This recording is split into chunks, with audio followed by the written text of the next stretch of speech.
পুজোর আগে কিন্তু আমার স্কিনটা অনেক ভালো হয়ে গেছে, কারণ আমি কয়েকদিন ধরে তেল মশলা পুরোপুরি বাদ দিয়ে দিয়েছি। তাই নিজের স্কিনটাকে অনেক নিজেরই ভালো লাগছে। এই যে তারপর আমার মেয়েও ঘুম থেকে উঠে পড়েছে, উঠেই কিন্তু আমাকেও গুড মর্নিং বলছিল।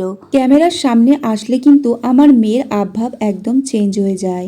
যাই হোক, আজকে সকালবেলা আমরা ব্রেকফাস্ট করিনি, কারণ মা আর মেয়ের ঘুম থেকে উঠতে প্রায় দুটোই বেজে গেছিলো বলতে গেলে। তারপর আমি আজকে ডিমের সাথে 2 চামচ ভাত মিশিয়ে তার সাথে গোলমরিচ দিয়ে একটা ডিমের অমলেট করে নিয়েছি। তার সাথে ছিল বিটরুট, টমেটো আর লেবুর রস দিয়ে একটা স্যালাড। আজকে আমরা একটা জায়গায় গিয়েছিলাম, সেটাও তোমাদের সাথে শেয়ার করব।